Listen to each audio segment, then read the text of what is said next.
Hare Krishna, Hare Krishna, Krishna Krishna, Hare Hare, Hare Ram. Hare Krishna. Om Ajnanatimirandasya Jnananjanashalakeya Chakshurunmilitam Yena Tasmai Shri Namaha. Namo Om Vishnupadaya Krishnapreshtaya Bhutale Srimati Bhaktivedanta Swaminiti Namane. Namaste Saraswate Deve Gauravani Pracharine Nirvishesha Shunyavadi Paschatya Deshatarine. Jaya Shri Krishna Chaitanya Prabhu Nityananda Shri Advaita Gadadhara Srivasadi Gaura Bhakta Vrinda. Hare Krishna, Krishna Krishna, Hare Hare, Hare Rama, Rama Rama, Hare Hare, Hare Krishna, Krishna Krishna, Hare Hare, Hare Rama, Rama, Hare Hare, Hare Krishna, Krishna Krishna, Hare Hare, Hare Rama, Rama, Hare Hare. Hare Krishna. Sri Sri Radha Govind Temple ISKCON Mangalore Asia Manship. എല്ലാവർക്കും സ്വാഗതം.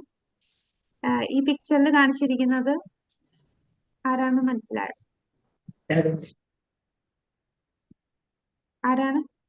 നമ്മുടെ തന്നെ. ഇത് മായാപൂരിലെ രാധാമാധവാണ്.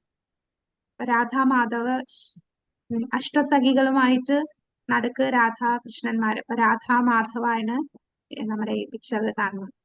ഇത് രാധാ ഗോവിന്ദ്. നമ്മുടെ ഇസ്കോൺ മാംഗ്ലൂരിലെ പ്രതിഷ്ഠയാണ് രാധാ ഗോവിന്ദ്. ശ്രീ ശ്രീ രാധാ ഗോവിന്ദ് കി ജയ്.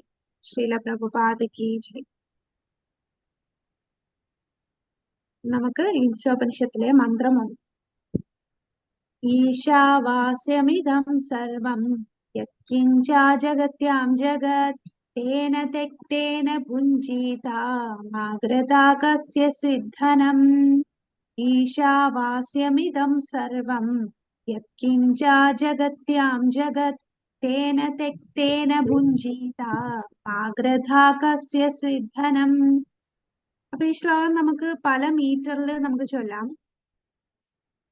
ഈശാവാസ്യമിദം സർവം യത്കിഞ്ചാ ജഗത്യാം ജഗത് തേന തെക്തേന ഭുഞ്ജീതാ മാഗ്രതാ കസ്യ സ്വിദ്ധനം.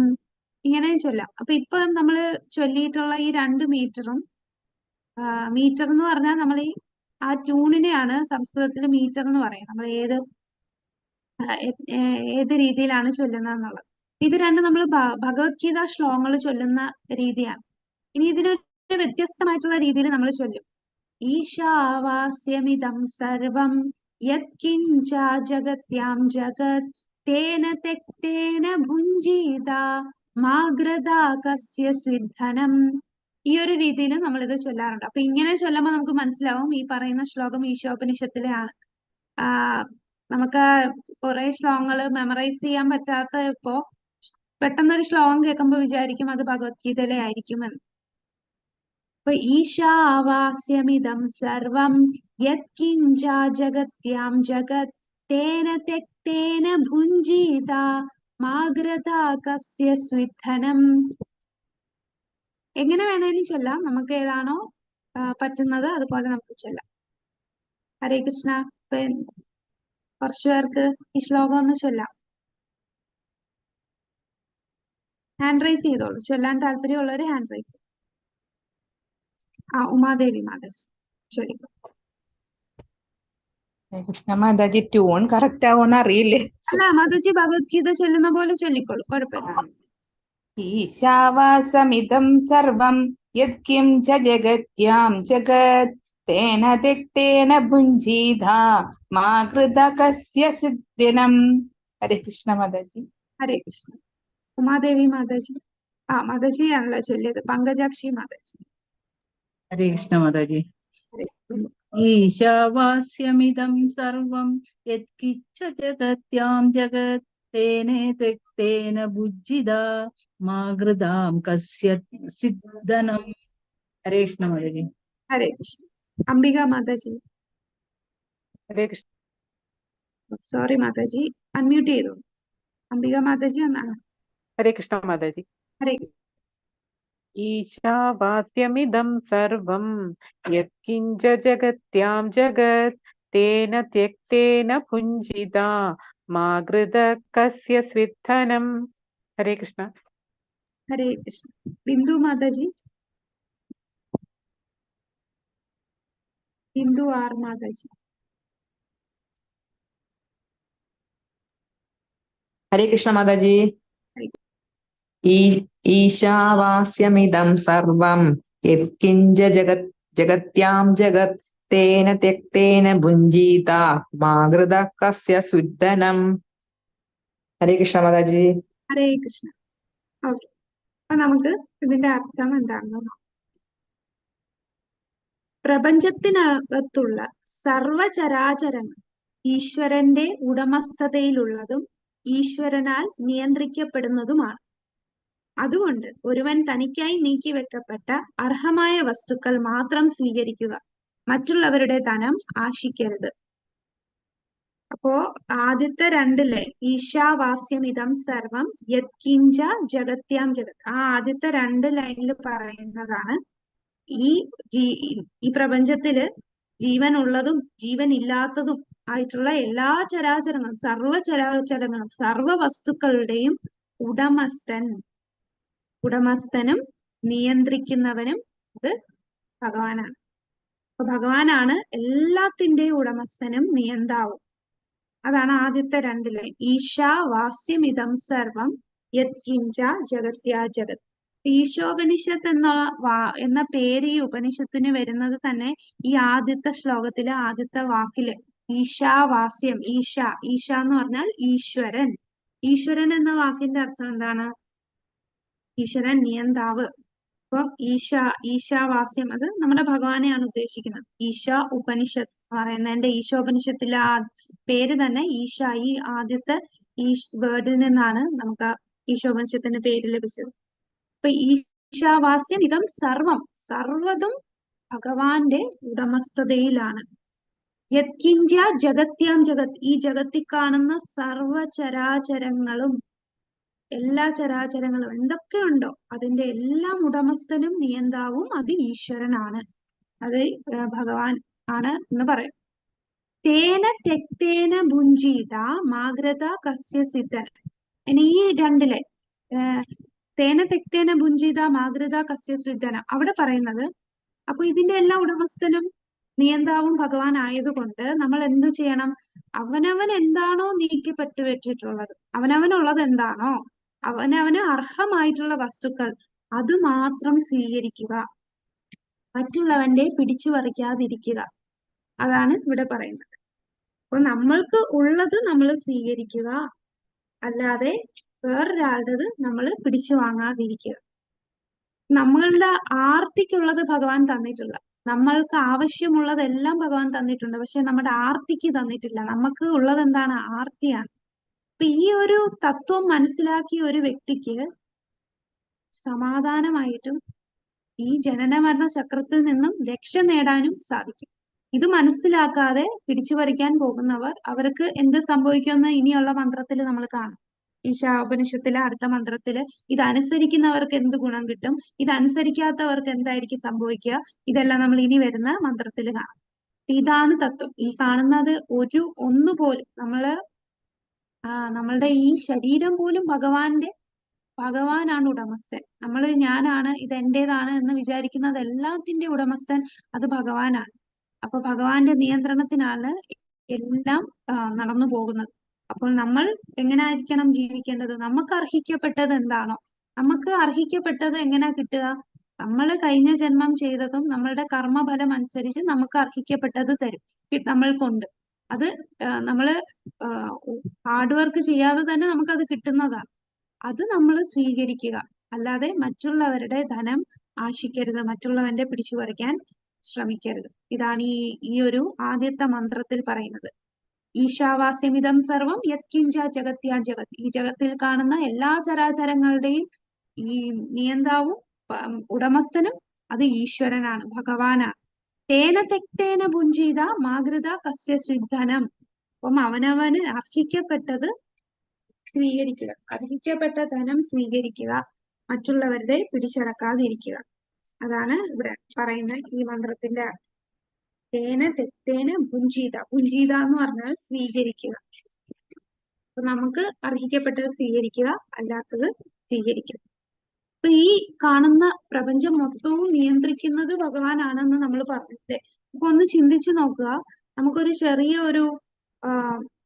ഒരു ട്രാഫിക് തന്നെ എടുക്കാം. നമ്മൾ പോകുന്ന വഴി വലിയ ട്രാഫിക് വന്നാൽ നമുക്ക് വണ്ടിക്ക് ഒന്നും അനങ്ങാൻ പറ്റുന്നില്ല, എല്ലാം ജാമായി കിടക്കുകയാണ്. എന്നാൽ ആ ട്രാഫിക് ലൈറ്റ് കത്തി അന്ന് ലൈറ്റ് കറക്റ്റ് ആയാൽ നമുക്കെല്ലാം ഒന്നെങ്കിൽ ട്രാഫിക് ലൈറ്റ് വരണം, അല്ലെങ്കിൽ ഒരു ട്രാഫിക് പോലീസ് വന്ന് നിയന്ത്രിക്കുമ്പോൾ എല്ലാം കറക്റ്റ് ആയിട്ട് പോകുന്നുണ്ട്. അപ്പോ ആ ഒരു ചെറിയ കാര്യത്തിന് തന്നെ നിയന്ത്രിക്കാൻ പല ആൾക്കാരുണ്ട്. നമ്മൾ ഒരു സ്ഥാപനം എടുത്താൽ തന്നെ ആ സ്ഥാപനത്തിനെ നിയന്ത്രിക്കാനും അതിൽ ജോലി ചെയ്യാനും ഒക്കെ ഒരുപാട് ആൾക്കാരുണ്ട്. അങ്ങനെയാണ് ഒരു സ്ഥാപനം നടന്നു പോകുന്നത്. അപ്പോൾ ഈ ഒന്ന് ചിന്തിച്ചു നോക്കുക, ഈ പ്രപഞ്ചം, ഈ കോടാനുകോടിക്കണക്കിന് ഗ്രഹങ്ങളുള്ള പ്രപഞ്ചമെല്ലാം എങ്ങനെ പെർഫെക്റ്റ് ആയിട്ട് അത് റൺ ചെയ്യുന്നു, അത് നന്നായിട്ട് നടന്നു പോകുന്നു. ഇപ്പം ഭൂമി കറങ്ങുന്നത് തന്നെ, അതൊന്ന് നമുക്കറിയാം. നമ്മളൊരു വണ്ടിയിൽ പോകുമ്പോൾ പെട്ടെന്നൊന്ന് ബ്രേക്ക് ഇട്ടാൽ എന്താ, നമ്മളെല്ലാം മുമ്പോട്ട് പോയി ഇടിക്കും. എന്നാൽ ഈ ഭൂമി അങ്ങനെ ബ്രേക്ക് ഇടുന്നുണ്ടോ? അതെല്ലാം കറക്റ്റ് ആയിട്ട് ഭൂമി കറങ്ങുന്നുണ്ട്. ആ സ്പീഡും നമുക്ക് ഭൂമിയിൽ നമുക്ക് ജീവിക്കാൻ പറ്റുന്ന തരത്തിലുള്ള ചൂടും വെളിച്ചവും വെള്ളവും നമുക്ക് ശ്വസിക്കാൻ വായുവും എല്ലാം തന്നു. ഇതെല്ലാം കറക്റ്റ് ആയിട്ട് മുന്നോട്ട് പോയിക്കൊണ്ടിരിക്കുകയാണ്. ഇതിനകത്ത് ഒരു അപാകതയും വരുന്നില്ല. കോടാനുകോടി വർഷങ്ങളായിട്ട് ഇത് തന്നെ തുടർന്നുകൊണ്ടിരിക്കുന്നു. ഇതെല്ലാം നിയന്ത്രിക്കുന്ന ആ ഭഗവാൻ എത്ര വലിയവനാണെന്ന് നമുക്ക് ഈ പ്രകൃതിയിൽ കൂടി തന്നെ മനസ്സിലാക്കാൻ സാധിക്കും. അപ്പൊ ഈ പ്രകൃതിയില് നമ്മൾ നോക്കിയാ നമ്മളെല്ലാരും നന്നായിട്ട് ആഹാരം കഴിക്കുന്നു. ഈ ആഹാരം എവിടുന്നാ കിട്ടുക? നമ്മൾ പറയും കടയിൽ പോയി വാങ്ങിച്ചു. കടയിൽ എവിടുന്നാ കിട്ടുക? കടയിൽ ആരെങ്കിലും ഉണ്ടാക്കി കൊടുക്കുന്നു. ആ ഉണ്ടാക്കുന്ന വ്യക്തിക്ക് എവിടുന്നാ കിട്ടുക? ഇപ്പം എന്താ, നമുക്ക് പച്ചക്കറികൾ കിട്ടുന്നു. പച്ചക്കറികൾ കൃഷിക്കാരൻ നമുക്ക് തരുന്നതാണെന്ന് പറയാം. ആ കൃഷിക്കാരൻ എങ്ങനെയാ പച്ചക്കറി ഉണ്ടാക്കുക? വിത്ത് കൊണ്ടാണ്, അല്ലെ? വിത്ത് കൊണ്ടാണ് നമുക്ക് പച്ചക്കറികൾ കിട്ടുന്നത്. അപ്പൊ ആ വിത്ത് ആരാണ് തരിക? ആ ചോദ്യത്തിന് ഉത്തരം ഭഗവാൻ ഭഗവത്ഗീതയിൽ പറയുന്നുണ്ട്. അത് ഏത് ശ്ലോകമാണെന്ന് പറയാൻ പറ്റുമോ?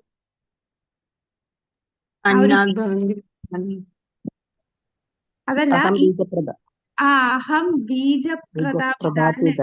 ഈ ബീജം, ആ വിത്തിന്റെ ഉടമസ്ഥൻ ആരാണ്? ഞാനാണ്. ഈ വിത്തെല്ലാം എന്റേതാണ്.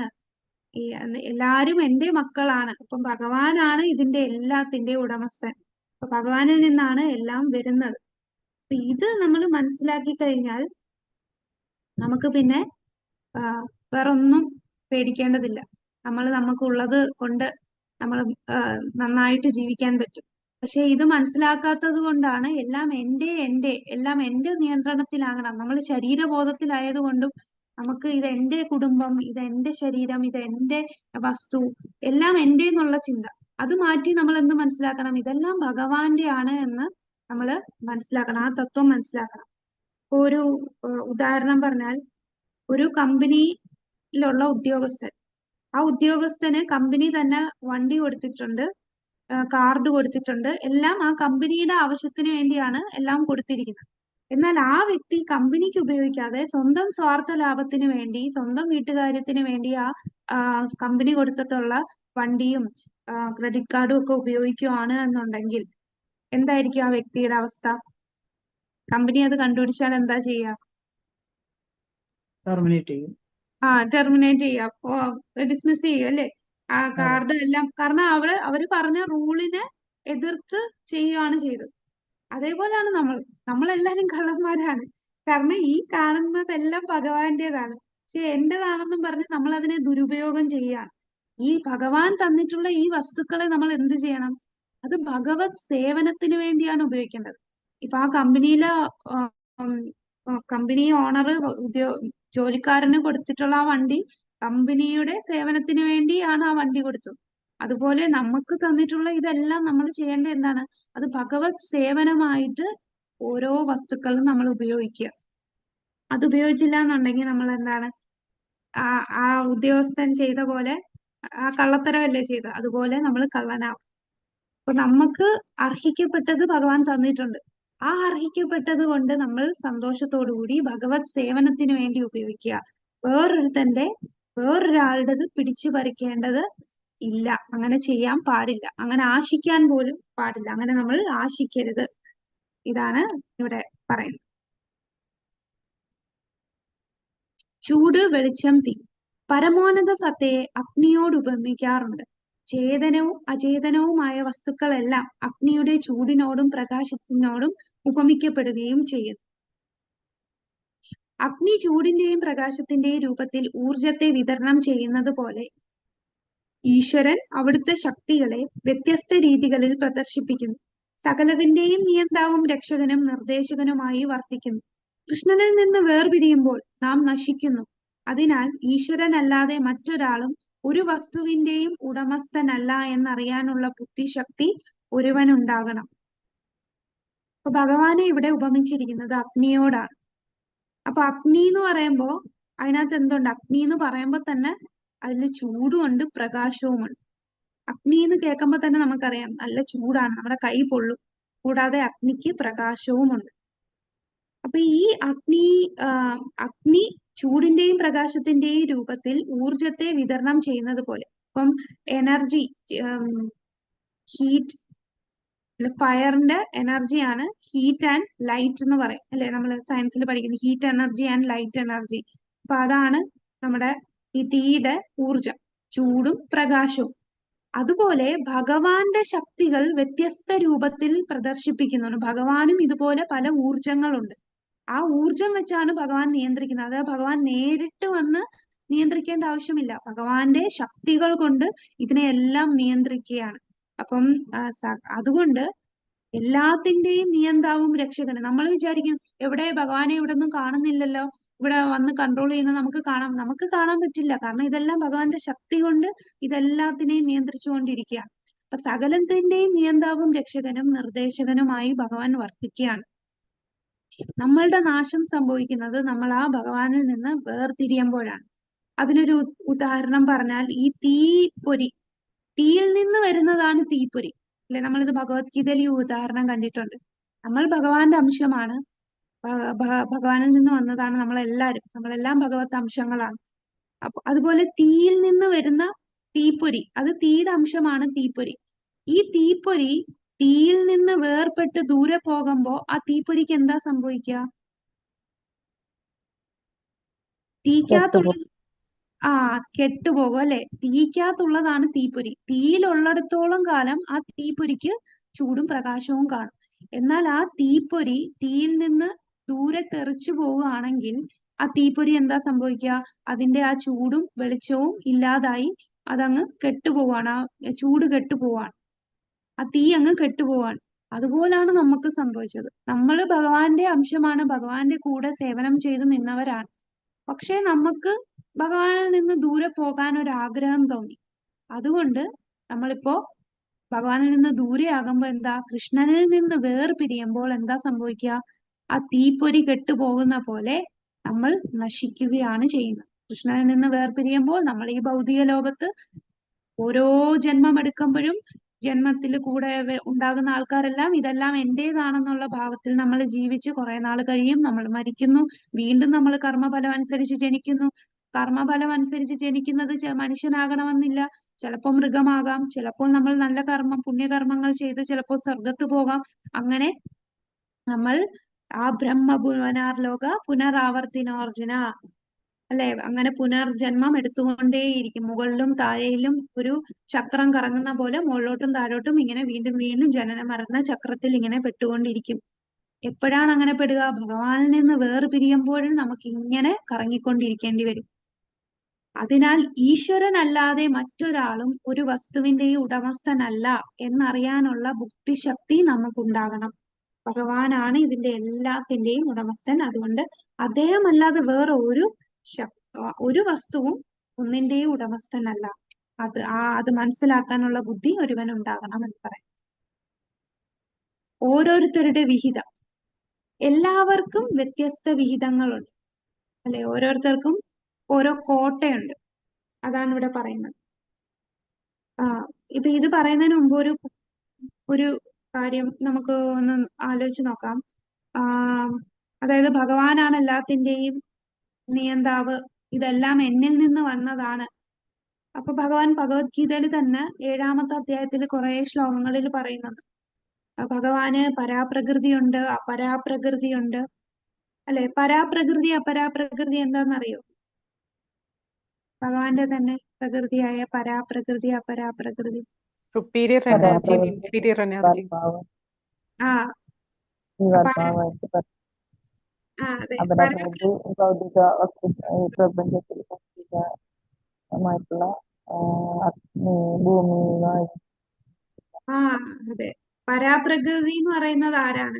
ഉദാഹരണം ജീവാത്മാവെന്ന്. ജീവസത്തകൾ. അതെ. അപ്പൊ ഭഗവാന്റെ ഉത്കൃഷ്ട ശക്തിയാണ് പരാപ്രകൃതി, അതായത് സുപ്പീരിയർ എനർജി എന്ന് പറഞ്ഞത്. ഭഗവാന്റെ ഉത്കൃഷ്ട ശക്തി പരാപ്രകൃതി, ഉദാഹരണം നമ്മൾ ജീവസത്തകൾ. അപരാപ്രകൃതി ഭഗവാന്റെ അധമ ശക്തി, അല്ലെ ഭൗതിക ശക്തി. അതിന് ഉദാഹരണം എന്താണ്? ഭൗതിക മൂലകങ്ങൾ ഏതൊക്കെയാണ്? ഭൗതിക വസ്തുക്കൾ എന്ന് പറയുന്നത് പഞ്ചഭൂതങ്ങള്, മനസ്സ്, ബുദ്ധി, നിത്യഹങ്കാരം. അഹങ്കാരം.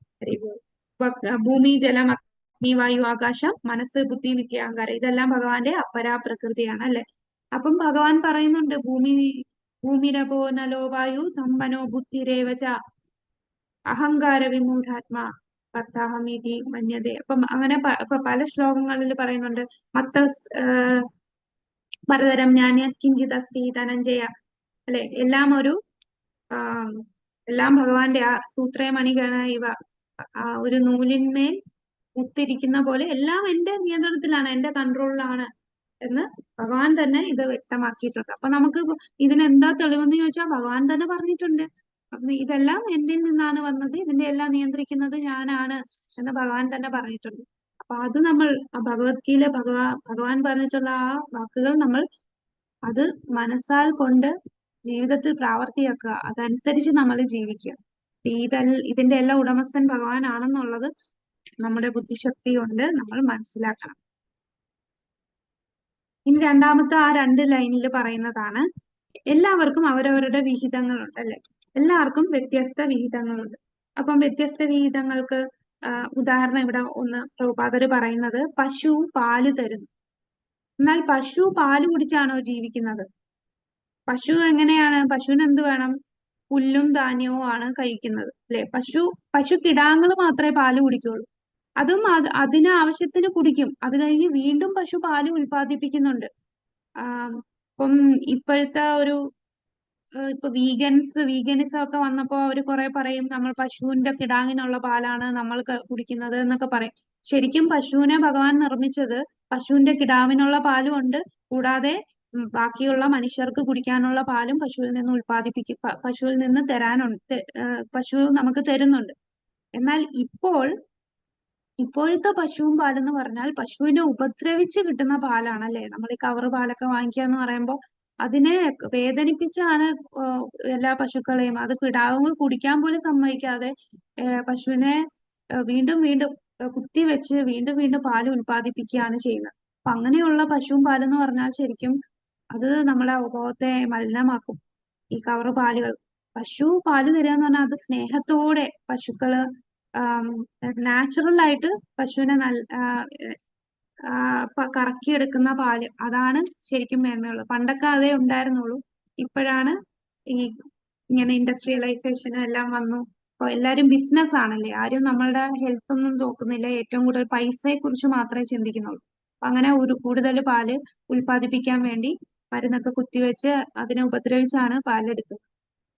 അപ്പോ ഭഗവാൻ ഈ പശുവിനെ നിർമ്മിച്ചത്, പശു സ്വന്തം പാല് കുടിച്ചല്ല ജീവിക്കുന്നത്. പശു എങ്ങനെയാണ് ജീവിക്കുന്നത്? അത് പുല്ലും ധാന്യവും ആണ്.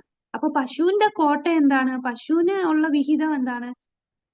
ധാന്യവും പുല്ലും ഒക്കെ കഴിച്ചാണ് അത് കഴിയുന്നത്. എന്നാൽ ആ പശു തരുന്ന പാലോ അത് ബാക്കിയുള്ള നമ്മള് മനുഷ്യർക്ക് വേണ്ടി കൊടുക്കാനായിട്ടാണ്. പാലാണെങ്കിൽ മാനവ സമൂഹത്തിന് ഭക്ഷണം എന്ന നിലയിൽ നൽകുകയും വേണം. അപ്പൊ നമുക്കുള്ള കോട്ട എന്താണ്? നമുക്ക് പാല് ഉപയോഗിക്കാം. അപ്പൊ ഭഗവാൻ അങ്ങനെയാണ് എല്ലാം അറേഞ്ച് ചെയ്ത് വെച്ചിരിക്കുന്നത്. അപ്പൊ പശുവിന്റെ കോട്ട അതിന് അവിഹിതമായിട്ടുള്ളത് പുല്ലും ധാന്യവും, മനുഷ്യന് മനുഷ്യന് പാല് കുടിക്കാം.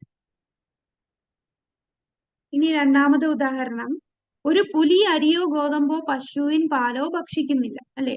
കാരണം അതിന് നിർദ്ദേശിക്കപ്പെട്ട ഭക്ഷണം പച്ച മാംസത്തിന്റെ രൂപത്തിലാണ്. അപ്പൊ പുലിക്ക് ടെ വിഹിതം എന്ന് പറഞ്ഞാൽ മാംസം കഴിക്കാനാണ്. അപ്പൊ നമ്മുടെ ഈ ലോകം നിർമ്മിച്ചിരിക്കുന്ന ജീവോ ജീവസ്യ ജീവനം, ഒരു ജീവൻ മറ്റൊരു ജീവനിൽ കൂടെ ജീവിക്കാൻ സാധിക്കും. ആ ഒരു രീതിയിലാണ് ഈ ഒരു ലോകത്തെ അറേഞ്ച് ചെയ്തിരിക്കുന്നത്. അപ്പം പുലി ഒരു മാനിനെ കൊന്നു എന്ന് പറഞ്ഞാൽ പുലിക്ക് കർമ്മഫലം ഉണ്ടോ? ഒരു ഇല്ല. പുലി മാനിനെ കഴിച്ചു, ഇല്ല. കാരണം അതിന്റെ വിഹിതം അതാണ്. ആ ആ. പുലിയുടെ ഭക്ഷണം അതാണ്. അത് പച്ച മാംസമേ കഴിക്കൂ. പുലി പോയി അരിയോ ഗോതമ്പോ പശുവിന്റെ പാലോ ഒന്നും ഭക്ഷിക്കുന്നില്ല. അതിന്റെ പച്ച മാംസം കഴിക്കുക എന്നുള്ളതാണ് അതിനെ നിർമ്മിച്ചിരിക്കുന്ന അതിന്റെ ആ കോട്ട, അതിന്റെ വിഹിതം മാംസമാണ്. അതിന് കർമ്മഫലമില്ല. എന്നാൽ മനുഷ്യന് കോട്ട തന്നിട്ടുണ്ട് അല്ലെ? ഭഗവാൻ പറഞ്ഞത് ഭഗവത്ഗീതയില് ഭഗവാൻ അർപ്പിക്കേണ്ടത് എന്തൊക്കെയാണെന്ന് പറഞ്ഞിട്ടുള്ളത്. നമ്മള് സ്നേഹത്തോടെ പത്രം പുഷ്പം ഫലം തോയം. പത്രം പുഷ്പം ഫലം തോയം അല്ലെ? അവിടെ ഒരിക്കലും അവിടെ നോൺ വെജിറ്റേറിയൻ അർപ്പിക്കാമെന്ന് ഭഗവാൻ പറഞ്ഞിട്ടില്ല. നമുക്ക് പറഞ്ഞിട്ടുള്ളതല്ല, അത് ഈ വന്യമൃഗങ്ങൾക്കുള്ളതാണ് ഈ പച്ച മാംസ ഭക്ഷണം. മനുഷ്യനെ ഭഗവാൻ സൃഷ്ടിച്ചത്, അത്രയും ഉയർന്ന ഒരു ജന്മം കിട്ടിയത്, അത് അതിന് നമുക്ക് തന്നിട്ടുള്ള ആഹാരം എന്ന് പറഞ്ഞാൽ അത് എന്താ ഫലങ്ങള്, പച്ചക്കറികൾ, അങ്ങനെ വെജിറ്റേറിയൻ ആയിട്ടുള്ള ഫുഡ് കഴിക്കാനായിട്ടുള്ള രീതിയിലുള്ള ശരീരമാണ് നമുക്ക് തന്നിട്ടുള്ളത്. എന്നാൽ അതാണ് നമ്മളുടെ വിഹിതം. പക്ഷെ നമ്മൾ എന്താണ് ചെയ്യുന്നത്? നമുക്ക് ആർത്തി കൊണ്ട്, നമ്മളുടെ ഇന്ദ്രിയ സംതൃപ്തി കാരണം നമ്മൾ മറ്റുള്ള ജീവനെയും കൊന്നു തിന്നുകയാണ് ചെയ്യുന്നത്. അത് ഭഗവാൻ പറഞ്ഞ ഇങ്ങനെ നമ്മളുടെ വിഹിതമാണോ നമ്മൾ കഴിക്കുന്നത്? അല്ല. മറ്റുള്ളവന്റെ വിഹിതത്തെ നമ്മൾ എടുക്കുകയാണ്. നമുക്ക് അത് പറഞ്ഞിട്ടുള്ളതല്ല. പക്ഷെ ഇതിനെ ഡിബേറ്റ് ചെയ്യാൻ പല ആൾക്കാർ പറയുമോ, നമ്മൾ ഈ കോഴീനെ ഒന്നും കൊന്നു തിന്നില്ലെങ്കിൽ കോഴിയെല്ലാം കൂടി വരത്തില്ലേ, ഈ ലോകം മൊത്തം കോഴി. ഈ കോഴികളെല്ലാം ഭഗവാൻ ഇതെല്ലാം കറക്റ്റ് ആയിട്ടാണ് നിർമ്മിച്ചിരിക്കുന്നത്. അങ്ങനെ ഓവർ പോപ്പുലേഷനോ ഒന്നും വരില്ല. ഇവിടെ ഇവിടെയുള്ള ധാന്യം ഒന്നും ഇല്ലാതാവില്ല. ചില ആൾക്കാർ പറയും പോപ്പുലേഷൻ കൂടിക്കഴിഞ്ഞാൽ നമ്മളുടെ റിസോഴ്സസ് ഇല്ലാതായി മാറും. റിസോഴ്സസ് ഇല്ലാതാവുന്ന എന്തുകൊണ്ടാണ്? നമ്മളുടെ ആർത്തി, ഗ്രീഡാണ് ഇതിന്റെ മെയിൻ കാരണം.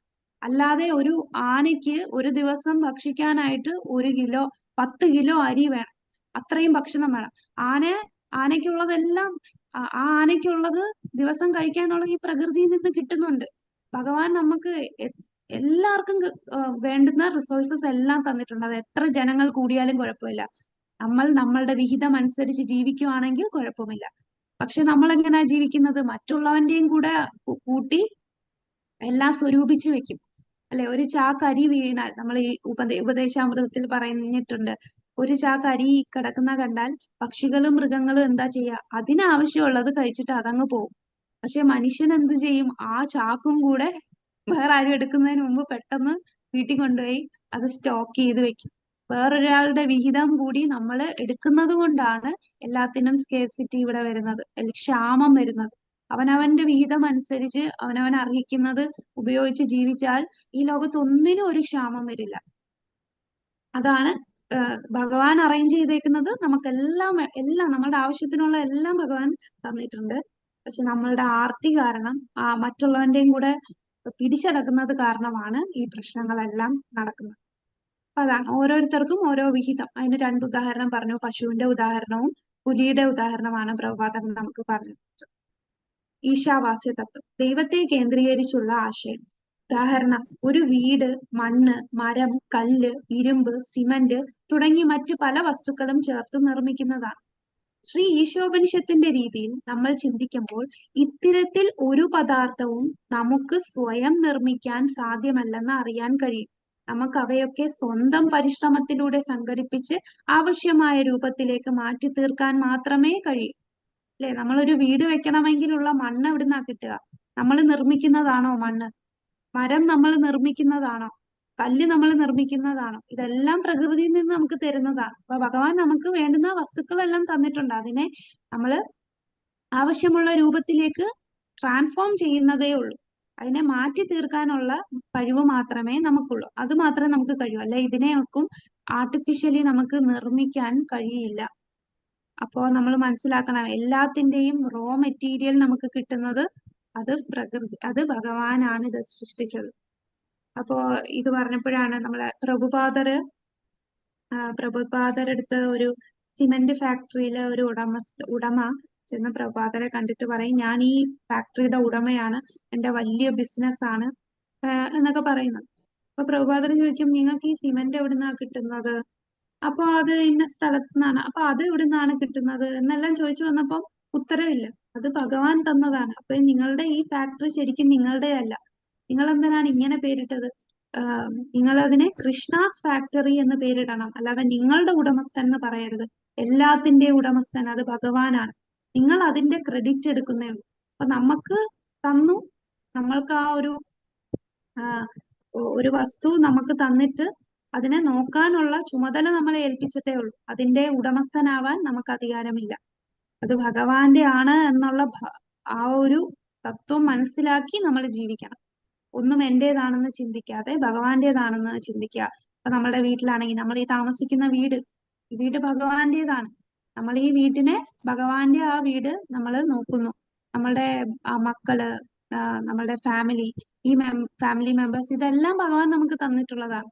അപ്പൊ ഭഗവാന്റെ സേവനം എന്ന രീതിയിൽ നമ്മൾ നമ്മളെ ഫാമിലിയെ നോക്കുന്നു. ഒന്നും വിട്ടുപോകാനല്ല ഭഗവാൻ പറയുന്നത്, അല്ലെ? ഭഗവത്ഗീതയിൽ ഭഗവാൻ അർജുനനോട് എല്ലാം ഉപേക്ഷിച്ച് പോയി കാട്ടിൽ പോയി തപസ് ചെയ്യാനാണോ പറയുന്നത്? എന്താ പറയുന്നത്?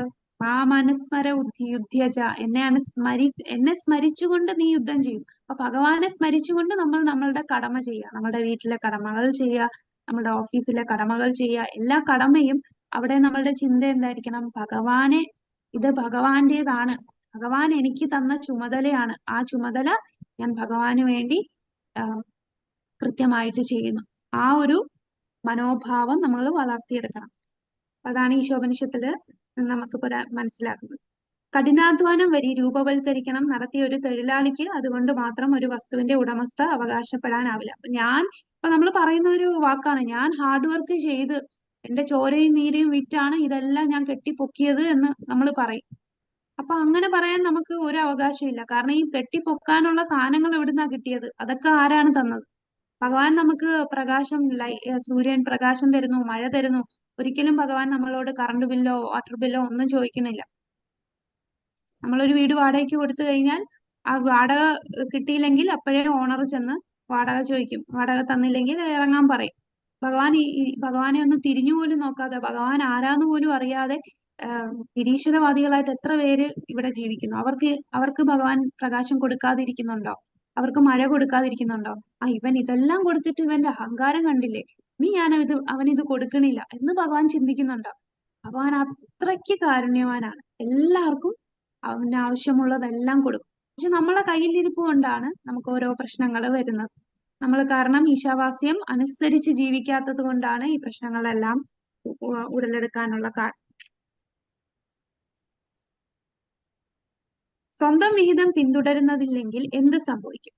പൂച്ചകളെയും പട്ടികളെയും പോലെ കലഹിക്കുന്നത് മനുഷ്യവിഹിതമല്ല. നമ്മളുടെ വിഹിതം നമ്മൾ സ്വീകരിക്കാതെ മറ്റുള്ളവന്റെ വിഹിതം എടുക്കാൻ നോക്കുമ്പോ എന്താ? അവിടെ അടി നടക്കും, കലഹം നടക്കും. അപ്പൊ അത് പൂച്ചകളെയും പട്ടികളെയും പോലെ ആയിപ്പോവും. അത് മനുഷ്യനല്ല. പൂച്ചകളും പട്ടികളും കലഹിക്കുന്നതിനാൽ പാപസ്പർശമേക്കുന്നില്ല, എന്നാൽ മനുഷ്യന് പാപകർമ്മങ്ങൾ ഉണ്ടാകും, അല്ലെ? മൃഗങ്ങൾക്ക് പാപകർമ്മം വരുന്നില്ല, കാരണം അവരുടെ ഇന്റലിജൻസ് വെച്ച് അവരതേ ചെയ്യും. മനുഷ്യന് ബുദ്ധി തന്നു, മനുഷ്യന് മൃഗങ്ങളെക്കാളും ബുദ്ധി തന്നിട്ടുണ്ട്. പക്ഷെ മനുഷ്യൻ എന്താ ചെയ്യുന്നത്? ആ ബുദ്ധി ഉണ്ടായിട്ടും അവൻ പൂച്ചയും പട്ടിയെയും പോലാണ് ജീവിക്കുന്നത്. ആഹാര നിദ്ര ഭയമൈഥുനം ച, ഈറ്റിംഗ് സ്ലീപ്പിംഗ് മേറ്റിംഗ് ഡിഫെൻഡിങ്. ആഹാരം കഴിക്കുക, ഉറങ്ങുക, എല്ലാരും കഴിക്കാൻ വേണ്ടിയാണ് ജീവിക്കുന്നത്. എല്ലാരും പറയാം എനിക്ക് നന്നായിട്ട് ഫുഡ് കഴിക്കണം, എനിക്ക് ഇഷ്ടമുള്ള ഹോട്ടലിലൊക്കെ പോയിട്ട് എന്റെ നാവിന് രുചി വരുന്ന എത്ര കഴിക്കുന്നോ അത്രയും കഴിക്കണം, അതിനു വേണ്ടിയാണ് ജീവിക്കുന്നത്. ആ ജീവിത സാറ്റിസ്ഫാക്ഷൻ കിട്ടുന്നത് അങ്ങനെ അതിലാണ്. അതും മൃഗങ്ങളും ചെയ്യുന്നുണ്ട്. അപ്പൊ നമ്മളും മൃഗങ്ങളും തമ്മിൽ എന്താ വ്യത്യാസം? നമ്മളും ഉറങ്ങുന്നു, മൃഗങ്ങളും ഉറങ്ങുന്നു. മൃഗങ്ങൾ നമ്മളെക്കാളും സമാധാനത്തിലാണ് ഉറങ്ങുന്നത്. അവര് തറയിലാണ് കിടക്കുന്നതേ എന്നുള്ളൂ. നമുക്ക് കുറച്ച് ലക്ഷറി, കുറച്ച് സൗകര്യങ്ങൾ നമുക്ക് കൂടുതലായിരിക്കും. നമ്മൾ പട്ടുമെത്തയിൽ കിടക്കും, മൃഗങ്ങൾ തറയിൽ കിടക്കും. പക്ഷെ ആ ഉറങ്ങി കഴിയുമ്പോ ഉള്ള സമാധാനം കിട്ടുന്ന ആർക്കാണ്? അത് മൃഗങ്ങൾക്കാണ്. ഭയം, എല്ലാ മൃഗങ്ങളും അടിയിടുന്നുണ്ട് അവരുടെ നിലനിൽപ്പിന് വേണ്ടി. അന്നന്നത്തെ ആഹാരത്തിന് വേണ്ടി അവരും ഡിഫെൻഡ് ചെയ്യുന്നുണ്ട്. നമ്മളും അതുപോലെ കോമ്പറ്റീഷൻ വരുന്നുണ്ട്. നമുക്ക് ഫുഡ് കഴിക്കണം എന്ന് പറഞ്ഞാൽ ചുമ്മാ നമ്മൾ ജോലി ചെയ്യാതെ വീട്ടിലിരുന്നാൽ നമുക്ക് ആഹാരം കിട്ടില്ല. നമ്മൾ ജോലി ചെയ്യണം, കാശുണ്ടാക്കണം. ആ പൈസ വെച്ച് നമ്മൾ ഫുഡ് വാങ്ങിക്കണം. അങ്ങനെ നമുക്ക് കഴിക്കാൻ സാധിക്കും. നമ്മുടെ വീട് നിലനിർത്തണമെങ്കിൽ നമുക്ക് പൈസ വേണം. അപ്പൊ ഒന്നും ചെയ്യാതെ ഇരിക്കുക എന്നും ഭഗവാൻ പറയുന്നില്ല. നമ്മൾ നമ്മളുടെ കർമ്മം ചെയ്യണം. കർമ്മം ചെയ്യുന്നതനുസരിച്ച് നമുക്ക് കിട്ടുന്ന ഫലം അത് ഭഗവാന് സമർപ്പിക്കുക. അപ്പൊ നമുക്ക് കിട്ടുന്ന ഇപ്പം നമ്മൾ ജോലി ചെയ്തു, നമുക്ക് പൈസ കിട്ടി. ആ പൈസ കൊണ്ട് നമ്മളുടെ ഇന്ദ്രിയ സംതൃപ്തിക്ക് ഉപയോഗിക്കാതെ അത് ഭഗവത് സേവനമായിട്ട്. അപ്പൊ ഭഗവത് സേവനം എന്ന് പറഞ്ഞാൽ എനിക്ക് കിട്ടുന്ന എല്ലാം ഞാൻ ടെമ്പിളിന് കൊടുക്കുന്നു, അല്ലെങ്കിൽ എല്ലാം ഞാൻ ഭഗവാനെ മാത്രം സേവിക്കുന്നു എന്നാണ്. നമ്മളുടെ വീട്ടുകാരെ നോക്കാനും നമുക്ക് പൈസ വേണം, നമ്മളുടെ ജീവൻ നിലനിർത്താനും നമുക്ക് പൈസ വേണം. അപ്പൊ അതെങ്ങനെയാ നമ്മൾ ഭഗവത് സേവനമാക്കുന്നത്? നമ്മൾ ആഹാരം കഴിക്കുമ്പോൾ അത് ഭഗവാന് പ്രസാദമാക്കി കഴിക്കുക. കൂടാതെ നമ്മള് നമ്മളുടെ മക്കളെ നോക്കുമ്പോൾ ഭഗവാന്റെ മക്കളാണ്, ഭഗവാൻ എനിക്ക് തന്ന മക്കളാണ്. ആ മക്കളെ സ്കൂളിൽ വിടാനും ഒക്കെ നമുക്ക് പൈസ വേണം. അപ്പൊ ആ പൈസ കൊടുക്കുമ്പോൾ അത് ഭഗവാന് സേവനം അല്ലാതാവുമോ? നമ്മുടെ മക്കളെ സ്കൂളിൽ വിടാൻ പൈസ കൊടുക്കുന്നു, അത് ഭഗവത് സേവനം ആണോ അല്ലയോ? രണ്ടും ആകാം അല്ലെ? അത് എന്റെ മക്കൾ, എന്റെ പൈസ എന്ന ചിന്തയിലാണ് നമ്മൾ മക്കളെ വിടുക എന്നുണ്ടെങ്കിൽ അത് ഭഗവത് സേവനമാകുന്നില്ല. എന്നാൽ എന്റെ കുഞ്ഞിനെ കൃഷ്ണാവബോധത്തിൽ വളർത്തണം, അവനെ അവന ഈ ഒരു കോമ്പറ്റിറ്റീവ് വേൾഡില്, ഈ ഒരു ലോകത്തില് നിലനിൽക്കാൻ വേണ്ടി അവന് വിദ്യാഭ്യാസം വേണം, ഭൗതികമായിട്ടുള്ള വിദ്യാഭ്യാസം വേണം. അതിന് ആ മനോഭാവത്തിൽ അതും ഭഗവത് സേവനമാണെന്നുള്ള മനോഭാവത്തിൽ നമ്മൾ കുഞ്ഞുങ്ങളെ സ്കൂളിൽ വിടുമ്പോൾ പൈസ കൊടുക്കുകയാണെന്നുണ്ടെങ്കിൽ അതെന്തായി? നമ്മളുടെ വിഹിതം തന്നെയാണ്, നമ്മളത് ഭഗവത് സേവനമായിട്ട് ഉപയോഗിക്കുന്നു. അല്ല, ഇത് എന്റെ മക്കളാണ്, അവൻ പഠിച്ചു വലുതാവണം, അവൻ ഒരുപാട് പൈസ സമ്പാദിക്കണം, അവൻ വീട്ടിൽ വലിയ നിലയിലാകണം, ഭഗവാനെ കംപ്ലീറ്റ് മറന്ന് ജീവിക്കുകയാണെന്നുണ്ടെങ്കിൽ നമ്മളെല്ലാരും കള്ളന്മാരെ പോലെയാണ്. ഏത് പ്രവൃത്തി ചെയ്യുമ്പോഴും ഓരോ സെക്കൻഡിലും ഓരോ പ്രവൃത്തിയും, നമ്മളെ വീട്ടിലെ കാര്യമായാലും ജോലി സ്ഥലത്തിലായാലും നമ്മളെ സമൂഹത്തിലെ ആയാലും എല്ലാ പ്രവൃത്തി ചെയ്യുമ്പോഴും അവിടെ ഭഗവാനെ സ്മരിച്ചുകൊണ്ട് ഈ ഓരോ വ്യക്തികളെ കാണുമ്പോഴും അവരുടെ ഉള്ളിൽ ആ പരമാത്മാവ് ഉണ്ടെന്ന് മനസ്സിലാക്കി ആ പരമാത്മാവിനെ നമ്മൾ ഓരോ വ്യക്തികളെ കാണുമ്പോഴും നമ്മൾ റെസ്പെക്ട് ചെയ്യുക. ഓരോ മൃഗങ്ങളെ കാണുമ്പോൾ, നമ്മൾ ഓരോ കുഞ്ഞു കുഞ്ഞു പ്രാണികളെ കാണുമ്പോൾ എന്തിനെ കണ്ടാലും അവിടെ ഭഗവാനുമായിട്ട് കണക്ട് ചെയ്യുക. അപ്പോൾ അത് കൃഷ്ണാവബോധമായി മാറും. അല്ലെങ്കിൽ എന്താണ്? നമ്മൾ പൂച്ചകളെയും പട്ടികളെയും പോലെ ആയി മാറും. മനുഷ്യൻ മൃഗങ്ങളുടെ വിഹിതം ഉപയോഗിച്ചാൽ അവൻ ഒരു മൃഗമാകും. രണ്ട് പാർട്ടികളുടെ കയ്യിൽ ആറ്റം ബോംബുകൾ. പട്ടികൾക്കും പൂച്ചകൾക്കും ഉപദേശം നൽകാൻ ഈശോപനിഷത്തിന് സാധ്യമല്ല. എന്നാൽ ആചാര്യനിലൂടെ മനുഷ്യവർഗത്തിന് ഈശ്വര സന്ദേശം നൽകാൻ അതിന് കഴിയും. ഈശോപനിഷത്ത് മനുഷ്യന് ഉദ്ദേശിച്ചിട്ടുള്ളതാണ്, പട്ടികൾക്കും പൂച്ചകൾക്കും ഉദ്ദേശിച്ചിട്ടുള്ളതല്ല. കാരണം അതിന് ഇത് മനസ്സിലാക്കാനുള്ള ബുദ്ധിയില്ല, ആ ശരീരത്തിന് അത് സാധിക്കില്ല. അപ്പോൾ ഇത്രയും ഉയർന്ന മനുഷ്യജന്മം കിട്ടുമ്പോൾ ആ മനുഷ്യജന്മം നമ്മൾ ഈ സന്ദേശം സ്വീകരിക്കണം. ആ സന്ദേശം ആരിൽ നിന്ന് കേൾക്കണം? ആചാര്യന്മാരിൽ കൂടി ഈ മനുഷ്യവർഗത്തിന് ഈശ്വര സന്ദേശം നൽകാനായിട്ട് ഈശോപനിഷത്ത് സാധിക്കുന്നു. അപ്പൊ ഈശോപനിഷത്ത് നമ്മൾ സ്വീകരിക്കേണ്ടത് ഒരു ആചാര്യനിലൂടെ ആയിരിക്കണം. ആ ആചാര്യനിലൂടെ ഈശോപനിഷത്തിലെ സന്ദേശം എന്താണെന്ന് മനസ്സിലാക്കി അത് നമ്മൾ ജീവിതത്തിൽ പ്രാവർത്തികമാക്കുകയാണ് വേണ്ടത്. ഇല്ല, ഇതൊന്നും അറിയാതെ ജീവിക്കുകയാണെന്നുണ്ടെങ്കിൽ നമ്മൾ മൃഗങ്ങൾക്ക് തുല്യമാണ്. നമ്മുടെ ഈ ലോകത്തുള്ള 99% ആൾക്കാരും മൃഗങ്ങൾക്ക് തുല്യമായിട്ടാണ് ജീവിക്കുന്നത്. നമ്മൾ ഈ കാര്യങ്ങൾ അവരോട് പറഞ്ഞാൽ അവരെന്താ പറയാ? നമുക്ക് വട്ടാണെന്ന് പറയും അല്ലെ? അവർക്കത് മനസ്സിലാക്കാൻ സാധിക്കുകയില്ല. കാരണം അവര് ജനിച്ചപ്പോൾ മുതലും ഈ സമൂഹത്തിൽ കാണുന്നതും സോഷ്യൽ മീഡിയത്തിലും ഇപ്പം ഒരു ന്യൂസ് ഇട്ടാലും സിനിമ കണ്ടാലും എല്ലാം എന്താണ്? അങ്ങ് ഒരുപാട് ഭൗതികമായിട്ട് എങ്ങനെ ഇന്ദ്രിയത്തെ സംതൃപ്തിപ്പെടുത്താം, ആ ഒരു ചിന്ത മാത്രമേ ഉള്ളൂ. ഇപ്പൊ പുതിയതായിട്ട് ഇറങ്ങുന്ന സിനിമകളിലെല്ലാം കാണിക്കുന്നത് എന്താണ്? സിഗരറ്റ് വലിക്കുക, മദ്യം സേവിക്കുക, മറ്റുള്ളവരെ അടിക്കുക.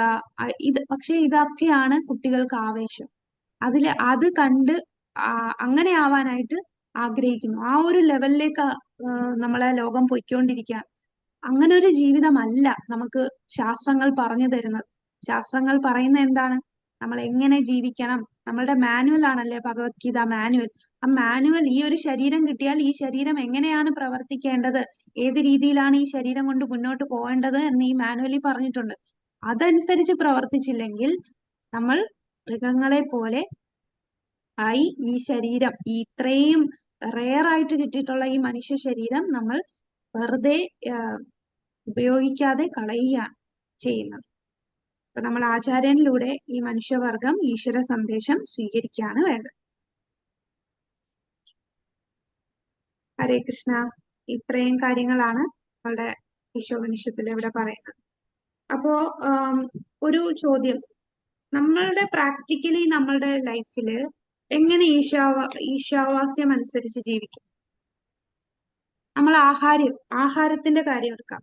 നമ്മളുടെ വിഹിതം അനുസരിച്ച് നമ്മൾ ആഹാരം കഴിക്കുക. എന്തൊക്കെ ഫുഡ് കഴിക്കാം നമുക്ക്? ഏത് ഫുഡാണ്? ആ പറഞ്ഞോളൂ. നമുക്ക് കൃഷ്ണന് ഓഫർ ചെയ്യാൻ പറ്റുന്ന ഫുഡ് മാത്രം കഴിക്കുക. ഹരിപോൾ, അതാണ് നമുക്ക് സാങ്ഷൻ ചെയ്തത് വെജിറ്റേറിയൻ ഫുഡാണ്. എന്നാൽ വെജിറ്റേറിയൻ ഫുഡ് ഞാൻ കഴിച്ചു എന്ന് പറഞ്ഞാൽ പോരാ, അവിടെയും പാപമുണ്ട്. അതുകൊണ്ട് ഭഗവാന് അർപ്പിച്ച് നമ്മൾ കഴിക്കുക. ഭഗവാൻ അർപ്പിക്കുക എന്ന് പറയുമ്പോൾ നമ്മൾ ഭഗവാനെ അറിയാം, ഭഗവാനെ അർപ്പിക്കുമ്പോൾ നമ്മൾ ഉള്ളി വെളുത്തുള്ളി ഉപയോഗിക്കില്ല. പിന്നെന്താണ്, നമ്മൾ ചായ കാപ്പി ഉപയോഗിക്കില്ല അല്ലെ? അപ്പൊ അങ്ങനെയുള്ള ഫുഡ് ആയിരിക്കണം നമ്മൾ ഭഗവാന് ഭോഗ ഓഫർ ചെയ്ത് പ്രസാദമായിട്ട് കഴിക്കുക. അതാണ് നമ്മളുടെ വിഹിതം. അപ്പൊ നമ്മൾ ആഹാരത്തിന്റെ കാര്യത്തിലുള്ള വിഹിതം നമുക്ക് മനസ്സിലായി. ഇനി നമുക്ക് വസ്തുക്കളുണ്ട്. വസ്തുക്കളുടെ ഈശാവാസ്യം അനുസരിച്ച് നമ്മൾ എങ്ങനെയാണ് അത് കാണേണ്ടത്? നമ്മളുടെ പ്രോപ്പർട്ടി, എല്ലാവർക്കും ഓരോ പ്രോപ്പർട്ടി കാണും. അപ്പൊ എന്താ ചെയ്യുക? ചിലപ്പോ നമ്മളുടെ പൂർവികരിൽ നിന്ന് നമുക്ക് കിട്ടിയതായിരിക്കും, നമ്മളുടെ മാതാപിതാക്കളിൽ നിന്ന് നമുക്ക് കിട്ടിയ പ്രോപ്പർട്ടിയാണ്. നമ്മൾ എന്ത് ചെയ്യണം? അതിന്റെ ഉടമസ്ഥൻ ഭഗവാനാണ് എന്ന് ചിന്തിക്കുക, അത് നമ്മൾ സ്വീകരിക്കുക. പക്ഷെ വേറൊരുത്തന്റെ പ്രോപ്പർട്ടി പിടിച്ചടക്കാൻ നോക്കല്. അതാണ് ഇപ്പോഴത്തെ കാണുന്ന ഒരു ഇതാണല്ലോ, പ്രോപ്പർട്ടിയിലുള്ള ഒരുപാട് പ്രശ്നങ്ങൾ നമ്മൾ സമൂഹത്തിൽ കാണുന്ന.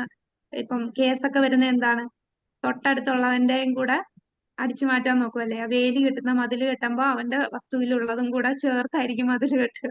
പിന്നെ അത് വഴക്കാവും. അതെന്താ? ഇതെല്ലാം ഈ പിടിച്ചു പറിക്കുന്നത് കൊണ്ടാണ് പ്രശ്നം വരുന്നത്. അവൻ എന്താണോ അർഹിക്കുന്നത്, നമുക്ക് കിട്ടിയത്, നമുക്ക് കിട്ടുന്നത് എന്ന് പറഞ്ഞാൽ അതെല്ലാം നമ്മുടെ കർമ്മഫലം അനുസരിച്ചും നമ്മുടെ കഴിഞ്ഞ ജന്മങ്ങളിൽ കൂടെ നമ്മളുടെ പ്രവൃത്തിയും നമ്മളുടെ കർമ്മഫലം എല്ലാം വെച്ച് നമുക്ക് കിട്ടുന്നതാണ്. അത് നമ്മൾ സ്വീകരിക്കുക. അത് ഇപ്പൊ മാതാജി പറഞ്ഞ പോലെ എന്താണ്, ഇത് ഭഗവാന്റേതാണ്, ഭഗവാൻ എനിക്ക് തന്നതാണ്. അതുപോലെ നമ്മൾ നോക്കുക. അതെല്ലാം മറ്റവന്റെ പിടിച്ചടക്കാൻ ശ്രമിക്കല്ലേ. ഇനി നമുക്ക് ഉള്ള ധനം, അതും ഇതുപോലെ തന്നെ. നമുക്ക് ധനം കിട്ടുന്നു, നമുക്ക് കിട്ടുന്ന പണം, അത് നമ്മൾ കൃഷ്ണാബോധത്തിന് നമ്മളിപ്പം ഇത് ഞാൻ അധ്വാനിച്ച് കിട്ടിയ പണമാണ്, ഇത് ഞാൻ ആർക്കും കൊടുക്കില്ല എന്ന് പറഞ്ഞ് വെക്കുകയല്ല വേണ്ടത്. ഇത് ഭഗവാന്റേതാണ്. നമുക്ക് ഈ അധ്വാനിക്കാനുള്ള പറ്റിയ ഈ ശരീരം തന്നത് ഭഗവാനാണ്. നമുക്ക് ഹെൽത്ത് ഉണ്ടെങ്കിലേ നമുക്ക് ജോലി ചെയ്യാൻ പറ്റൂ. ആ ജോലി ചെയ്യാനുള്ള ഹെൽത്ത് തന്നത് ഭഗവാനാണ്. ഈ കിട്ടുന്ന ധനവും അത് ഭഗവാൻ തന്ന പ്രതിഫലമാണ്. അപ്പൊ അത് ഭഗവാന്റെ സേവനത്തിന് വേണ്ടി. ഇപ്പൊ ഭഗവാന്റെ സേവനം എന്ന് പറയുമ്പോൾ നമുക്ക് ഇപ്പൊ ഇസ്കോൺ മാംഗ്ലൂരിൽ നമുക്ക് ടെമ്പിൾ കൺസ്ട്രക്ഷൻ ഇത് അവസാന ഘട്ടത്തിൽ നടക്കുകയാണ്. അപ്പൊ ആ ടെമ്പിൾ കൺസ്ട്രക്ഷന് വേണ്ടി നമുക്ക് സേവ ചെയ്യാം. അത് ഭഗവത് സേവനമാണ്. പിന്നെ നമുക്ക് കൃഷ്ണാബോധപരമായിട്ട് നമുക്ക് വേറെ എന്തെല്ലാം ക്ഷേത്ര നിർമ്മാണം, നമുക്ക് പുസ്തകം വാങ്ങിക്കാം, നമുക്ക് ഭഗവത്ഗീത ശ്രീമദ് ഭാഗവതം വായിക്കാം, പിന്നെ നമുക്ക് ധാമിലൊക്കെ പോകാം. അപ്പൊ അതിനെല്ലാം നമുക്ക് ഈ ധനം ഉപയോഗിച്ച് ഭഗവത് സേവനമായിട്ട് ചെയ്യാൻ സാധിക്കും. നമ്മൾ ചെയ്യുന്ന ജോലി അതെങ്ങനെ നമ്മളുടെ കോട്ട അനുസരിച്ച് നമ്മളുടെ വിഹിതം അനുസരിച്ച് ചെയ്യണം എന്ന് പറയുന്നത് എങ്ങനെയാണ്? നമ്മൾ ചെയ്യുന്ന ജോലി, അത് നമ്മൾ ഒരു കാര്യം ശ്രദ്ധിക്കേണ്ടത്, 4 യമനിയമങ്ങൾ പറയുന്നുണ്ടല്ലേ? എന്തൊക്കെയാണ് യമനിയമങ്ങൾ? 4 കാമം, ക്രോധം, മോഹം, ലോഭം. അതല്ല പ്രഭുജി, നിയമങ്ങളുണ്ട്. ചൂതാട്ടം, no meat eating, no gambling, no illicit sex, no intoxication. അതായത് നമ്മൾ മത്സ്യമാംസാദികൾ കഴിക്കാൻ പാടില്ല, ചൂതാട്ടം പാടില്ല, ലഹരി പദാർത്ഥങ്ങൾ ഉപയോഗിക്കാൻ പാടില്ല, പരസ്ത്രീ പുരുഷ ബന്ധം ഉണ്ടാവാൻ പാടില്ല. അപ്പൊ ഇങ്ങനെയുള്ള ചില ആൾക്കാര് ചിലപ്പോ ജോലി ചെയ്യുന്നത് ഈ മദ്യഷാപ്പിൽ ജോലി ചെയ്യുന്ന ആൾക്കാരാണ്. ഇപ്പൊ എന്റെ അല്ലെങ്കിൽ സ്ലോട്ടർ ഹൗസിൽ അറവുശാലയിൽ ജോലി ചെയ്യുന്നവര് കാണും. അപ്പൊ അവര് ചെയ്യുന്ന ആ ജോലി അത് ശരിക്കും ശാസ്ത്രവിരുദ്ധമായിട്ടുള്ള ജോലിയാണ്. അങ്ങനെയുള്ള ജോലി നമ്മൾ ചെയ്യാതിരിക്കുക. ഇന്നത്തെ അവിടെ വെക്കാം പിന്നെ ഹരേ കൃഷ്ണ. അപ്പൊ നമ്മൾ ആ ജോലി അങ്ങനെയുള്ള ജോലിയാണെങ്കിൽ നമുക്ക് അങ്ങനെ കിട്ടുന്ന ചില ആൾക്കാർ ഇപ്പം ലെതർ കമ്പനിയിൽ ജോലി ചെയ്യുന്നവര് കാണും. അപ്പൊ നിവർത്തികേട് കൊണ്ട് അവിടെ ആണെങ്കിലും നമുക്ക് വേറൊരു ജോലി കിട്ടാൻ, ലെതർ എന്ന് പറയുമ്പോ എന്താണ് ഈ മൃഗങ്ങളുടെ അതവരുടെ കർമ്മഫലായിരിക്കില്ലേ മാതാജി? അതായത് നമ്മൾ ഇത് മനസ്സിലാക്കി കഴിഞ്ഞാൽ, ഇത് അതെ. മനസ്സിലാക്കുമ്പോ നമ്മൾ ആ ജോലി ഇറിലിജിയസ് ആണ് എന്ന് നമുക്ക് മനസ്സിലായല്ലോ. അപ്പൊ നമുക്കൊരു ബുദ്ധിമുട്ടായിരിക്കും ഇത് ഇങ്ങനെ ഞാൻ ചെയ്യുന്ന തെറ്റല്ലേ. അപ്പൊ വേറൊരു ജോലി കണ്ടുപിടിക്കാൻ ശ്രമിക്കുക. നമ്മൾ ഭഗവാനോട് പ്രാർത്ഥിച്ചാൽ എനിക്ക് ഇങ്ങനൊരു ജോലി ചെയ്യാൻ താല്പര്യമില്ല, പക്ഷെ എന്റെ ഈ ഫാമിലി കൊണ്ടുപോകണമെങ്കിൽ എനിക്ക് ഈ ജോലി കൊണ്ടേ പറ്റുന്നുള്ളൂ. അപ്പൊ ഭഗവാനോട് പ്രാർത്ഥിക്കുമ്പോൾ ഭഗവാൻ നമ്മുടെ ആ ഉദ്ദേശം കണ്ട് നമുക്ക് ആ ജോലിയിൽ നിന്ന് നമ്മൾ ആ ഒരു കർമ്മത്തിൽ നിന്ന് നമ്മളെ മാറ്റിത്തരും. അതെ, കർമ്മഫലം കൊണ്ടാണ് വരുന്നത്. പക്ഷെ അവർക്കും ചാൻസ് ഉണ്ട്. ഇതെല്ലാം മനസ്സിലാക്കി ആത്മാർത്ഥമായിട്ട് നമ്മൾ ആഗ്രഹിക്കുന്നു, എനിക്ക് ഭഗവാൻ പറഞ്ഞ അനുസരിച്ച് പറയുന്ന പോലെ ജീവിക്കണം, ഈശാവാസ്യം അനുസരിച്ച് എനിക്ക് പോകണം, എനിക്ക് ഇനിയൊരു ജന്മം എടുക്കണ്ട, എനിക്ക് ഈ ജന്മമരണ ചക്രത്തിൽ നിന്ന് മാറി ഭഗവാന്റെ സേവിക്കണം എന്ന ആഗ്രഹം വന്നു. പക്ഷെ നമ്മളുടെ ഇപ്പോഴത്തെ കർമ്മഫലം അനുസരിച്ച് നമ്മളുടെ സാഹചര്യം ഒന്നും അനുകൂലമല്ല. അപ്പൊ നമുക്ക് എന്തേ ചെയ്യാൻ പറ്റൂ? ഭഗവാനോട് ആത്മാർത്ഥമായിട്ട് പ്രാർത്ഥിക്കുക, ആഗ്രഹിക്കുക.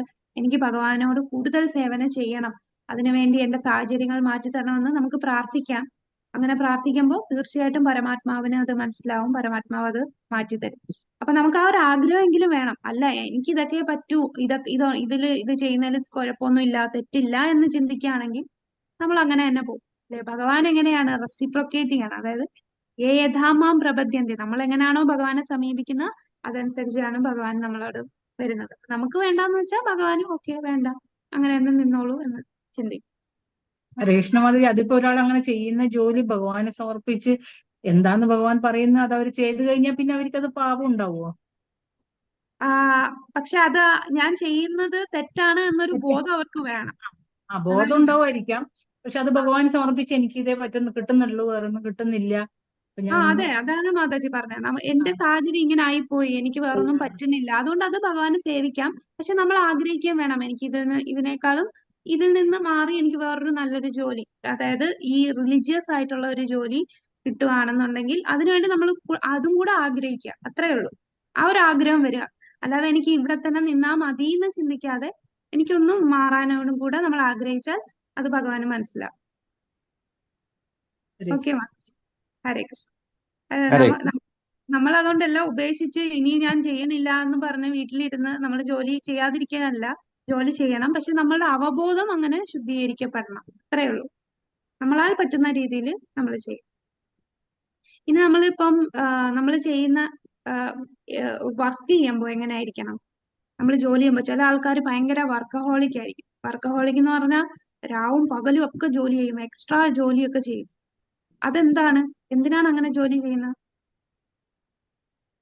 ആ ഉദ്ദേശം എന്താണ്? എന്തുദ്ദേശത്തിലാണ് രാവും പകലും ശനി ഞായറും ഒക്കെ ജോലി ചെയ്യുന്ന? എന്തുദ്ദേശത്തിലായിരിക്കും? പൈസ ഉണ്ടാക്കാൻ.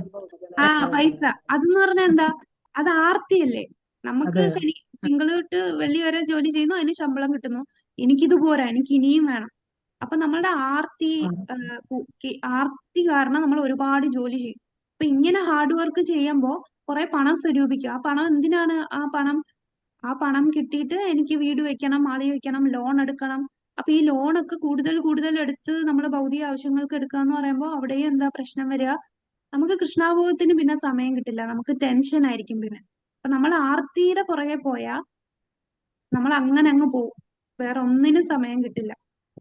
അപ്പൊ നമ്മൾ ജോലി ചെയ്യുമ്പോഴും ആർത്തിക്ക് ആവരുത്. നമുക്ക് ആവശ്യമുള്ളത് നമ്മളുടെ ഫാമിലി നോക്കാനും നമ്മളുടെ മെയിൻ്റനൻസിനുള്ള നമുക്ക് ഉള്ള രീതിയിൽ നമ്മൾക്ക് പോവാം.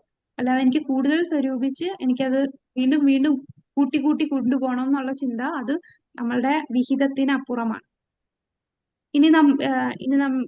ഇനി ഫാമിലി ബന്ധം എന്ന് പറയുമ്പോൾ ഇപ്പൊ പരസ്ത്രീ പുരുഷ ബന്ധത്തിലോട്ട് പോകാതിരിക്കുക. ഇപ്പൊ നമ്മുടെ സമൂഹത്തിൽ അങ്ങനെ ഒരുപാട് കേസസ് വരുന്നുണ്ടല്ലേ. വിവാഹം കഴിഞ്ഞതിന് ശേഷവും ഭർത്താക്കന്മാര് വേറെ സ്ത്രീകളുടെ പുറകെ പോകുന്നു, ഭാര്യമാര് വേറെ പുരുഷന്മാരുടെ പുറകെ പോകുന്നു. അതെല്ലാം തെറ്റായിട്ടുള്ള ബന്ധമാണ്, അതും പാടില്ല. പിന്നെ നമ്മൾ താമസിക്കുന്ന വീട് എന്തായിട്ട് കാണണം? ഇത് ഭഗവാന്റെ വീടാണ്. അപ്പൊ ഭഗവാനായിരിക്കണം അവിടുത്തെ സെന്റർ. എന്റെ ഇല്ല, ഇത് ഭഗവാന്റെ വീടാ. അപ്പൊ വീട്ടില് നമ്മള് നല്ല പൂജാമുറിയില് ഭഗവാനെ ആരാധിക്കും, ഭഗവാന്റെ വിഗ്രഹം വെച്ച് ആരാധിക്കുക. അവിടെ എന്ത് കിട്ടിയാലും നമ്മൾ ഭഗവാനെ സമർപ്പിച്ച് അങ്ങനെ ജീവിക്കുക എന്ന് പറയുമ്പോൾ ആ വീടും വൃന്ദാവനമായി മാറും, അല്ലെ? നമ്മൾ എന്ത് ജോലി ചെയ്താലും നമ്മൾ വീട് വൃത്തിയാക്കുമ്പോൾ എന്ത് ചിന്തിക്കുക? ഇത് ഭഗവാന്റെ വീടാണ്, ഭഗവാന് വീട് വൃത്തിയാക്കുന്നു, ആ ഒരു ബോധത്തിൽ നമ്മൾ വൃത്തിയാക്കുക. അപ്പൊ അത് ഭഗവത് സേവനമായി.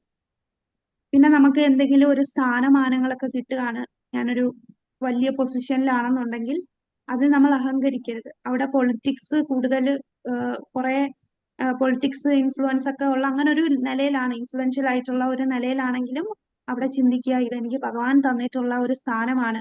അപ്പൊ എനിക്ക് ഇതിൽ നിന്ന് കിട്ടുന്ന ഗീതം എല്ലാം ഭഗവാന് സമർപ്പിക്കുന്നു, ഞാൻ ഭഗവാന്റെ ദാസനാണ്. ഇത് സത്യസന്ധമായിട്ടുള്ള രീതിയിൽ ഞാൻ ഈ പൊസിഷനിൽ ഇരുന്ന് ഞാൻ ജോലി ചെയ്യും. ആ ഒരു ചിന്ത വേണം നമുക്ക്, ആ സത്യസന്ധത, ഭഗവത് സേവനം. പിന്നെ നമ്മളെ ഉറക്കം എങ്ങനെയായിരിക്കും നമ്മൾ കൺട്രോൾ ചെയ്യേണ്ടത്? ചില ആൾക്കാര് 12-13 മണിക്കൂർ കിടന്ന് ഉറങ്ങും. എങ്ങനെയാണ് നമ്മളെ ഉറക്കം? 6 നമുക്ക് മണിക്കൂർ 6 മണിക്കൂറാണ് നമുക്ക് അല്ലെ? നമ്മൾ 6 മണിക്കൂറാണ് നമ്മൾ ഹെൽത്തി ആയിട്ട് ഭഗവാനെ സേവ ചെയ്യാനായിട്ട് നമുക്ക് പറഞ്ഞിട്ടുള്ളത്. ഓവർ സ്ലീപ്പ് പാടില്ല.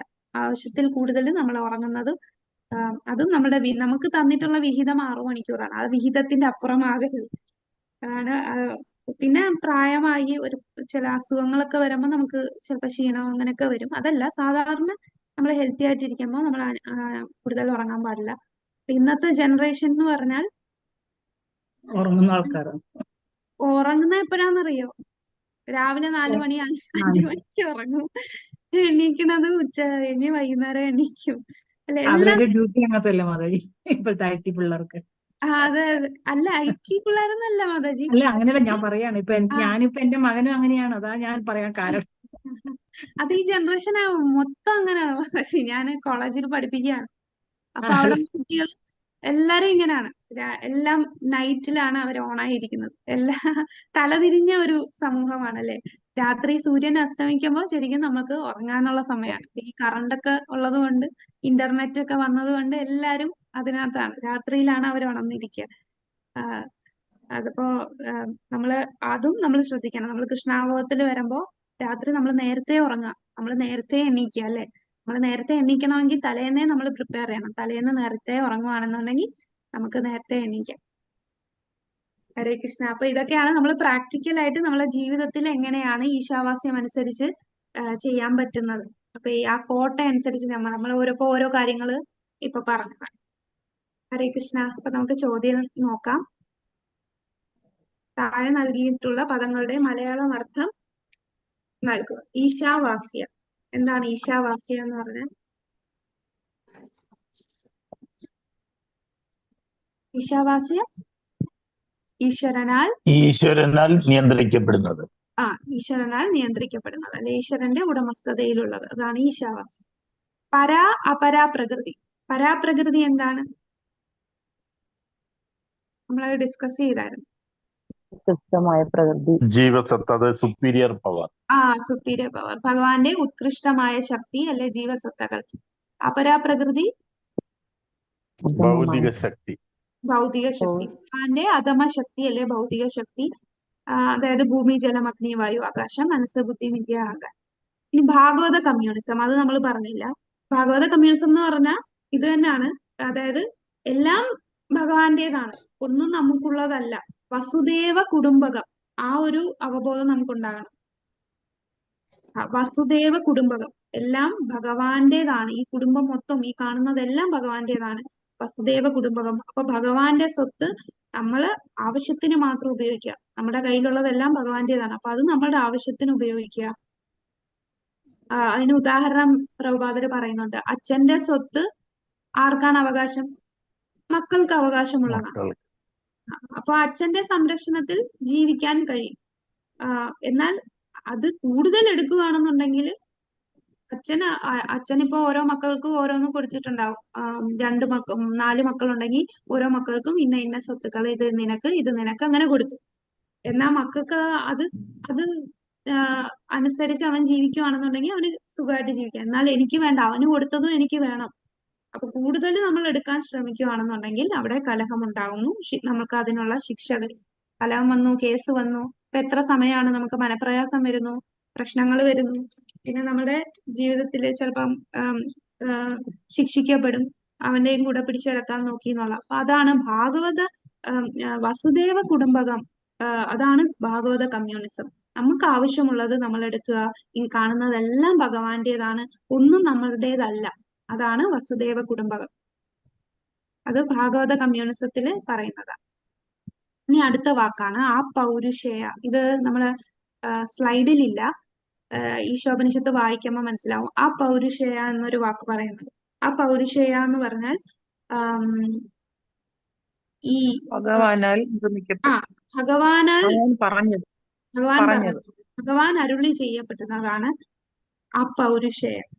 അതായത് ഈ സാധാരണ വ്യക്തിയാൽ നൽകപ്പെട്ടതല്ല, ഈ ലോകത്തിനപ്പുറമുള്ള ആ ഏറ്റവും ഉയർന്ന സ്ഥാനത്തുള്ള ഭഗവാൻ അരുളി ചെയ്യപ്പെട്ടതാണ്, ഭഗവാൻ നൽകപ്പെട്ടിട്ടുള്ളതാണ്. അതാണ് ആ പൗരുഷേയം. ഭഗവാനാൽ അരുളി ചെയ്യപ്പെടുകയാണ്. അതിന്റെ ഉറവിടം അപൗരുഷേയം. സാധാരണമായി വ്യക്തിയാൽ നൽകപ്പെട്ടതല്ല, ഭഗവാനാൽ അരുളി ചെയ്യപ്പെട്ടതാണ്. അതാണ് അപൗരുഷേയം. അപ്പം ഈ വൈദിക ജ്ഞാനം അപൗരുഷേയമാണ് എന്ന് പറയുന്നുണ്ട്. അപ്പൊ വൈദിക ജ്ഞാനം എന്ന് പറഞ്ഞാൽ ഒരു സാധാരണ വ്യക്തി തന്നിട്ടുള്ളതല്ല. ഇന്നുള്ള നിരീശ്വരവാദികളൊക്കെ പറയും ഇതൊക്കെ ആരോ പണ്ട് എഴുതിയതല്ലേ എന്ന് പറയും. അപ്പൊ ആ പണ്ട് എഴുതിയത് എന്ന് പറയുന്നത്, ഈ വൈദിക ജ്ഞാനം ഒരു സാധാരണ വ്യക്തിയല്ല, 4 ന്യൂനതകളൊക്കെ ഉള്ള വ്യക്തികൾ എഴുതിയതല്ല. ഇത് ഈ സാക്ഷാൽ പരമദിവ്യോത്തമ പുരുഷനാൽ അരുളി ചെയ്യപ്പെട്ടതാണ്. അതാണ് ഉറവിടം. ഈ ലോകത്തിനപ്പുറമുള്ളതാണ് ആ ഉറവിടം. ഹരേ കൃഷ്ണ. ഇതാണ് നമ്മളുടെ ഇന്നത്തെ മന്ത്രം 1. അടുത്ത മന്ത്രങ്ങൾ നമുക്ക് അടുത്ത ആഴ്ച കാണാം. ഹരേ കൃഷ്ണ. ഹരേ കൃഷ്ണ മാതാജി. ഹരേ കൃഷ്ണ. ഹരേ കൃഷ്ണ മാതാജി. ഹരേ കൃഷ്ണ. ഇന്ന് അറ്റൻഡൻസ് ഇല്ലേ മാതാജി? മാതാജി, ആ അറ്റൻഡൻസ് ഫോം ഒന്നുകൂടി ഇടോ, അത് ചാറ്റിൽ കിട്ടുന്നില്ല. ഹരേ കൃഷ്ണ. ഒന്നുകൂടി ഇടാം. ഒരു സംശയം ഉണ്ടായിരുന്നു മാതാജി. ഹരേ കൃഷ്ണ. ഹരേ കൃഷ്ണ.